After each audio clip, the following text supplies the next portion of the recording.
গানে চাই। আমার মনে হয় আমার মানে ওনার যে অনুরোধ সেটা আমি কিছুটা রাখতে চাই আসলে। এবং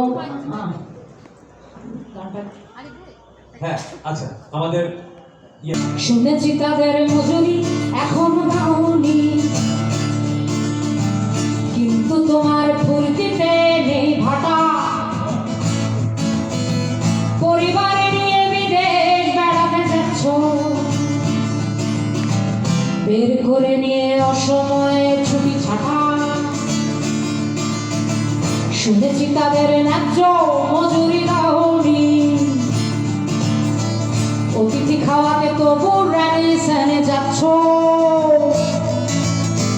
কেতা দুরাস্ত ভঙ্গিতে কত কায়দা, সময় লাগিয়ে কত রকম আর খাচ্ছ খাচ্ছ খাচ্ছ। সময় লাগিয়ে কত রকম আর খাচ্ছ।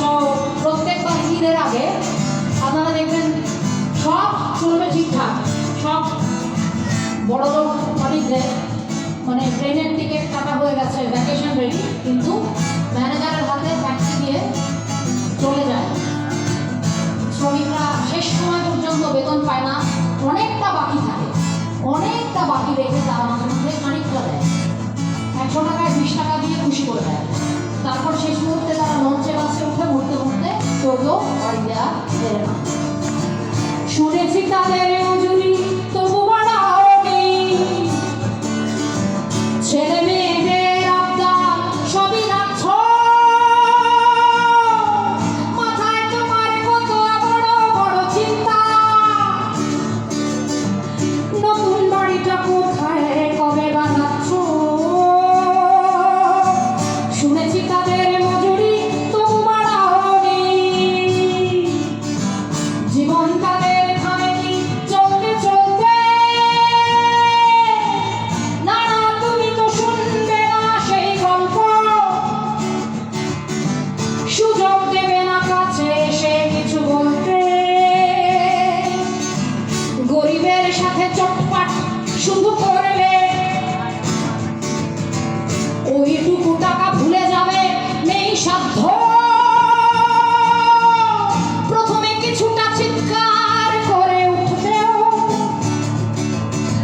প্রথমে কিছুটা চিৎকার করে উঠলেও কাছু মাছু মুখে ফিরে আসতে সে বাধ্য। তাই গরিবের ভাগ্যটা নিয়ে খেললে মামলা ঠুকবে অত বড় নেই স্পর্ধা।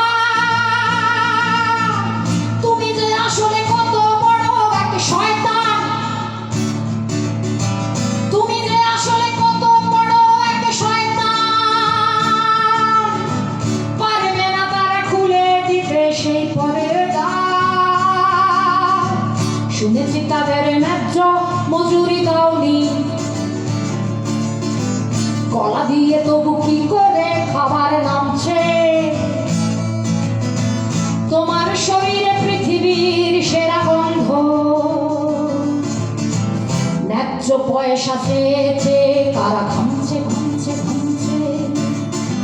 গরিব পারে না প্রতিশোধ নিতে বন্ধু, অভিশাপ দিয়ে ভুলে যাবে এই গল্প। ভগবান যদি থেকে থাকো এই মর্তে, এমন ধনীকে সাজা দিও কিছু অল্প।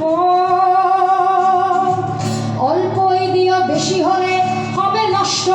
ধনী দুঃখী হতে বেশি কষ্ট লাগে না, বেশি কষ্ট দিলে কষ্টটার অপচয় হবে। অল্পই দিল, বেশি দিলে হবে নষ্ট।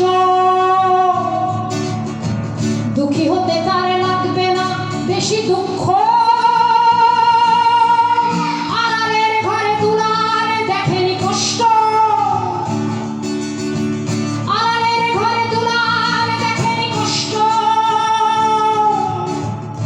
তার ব্যথা হোক কারু কাজে করা সূক্ষ্ম। অসংখ্য ধন্যবাদ।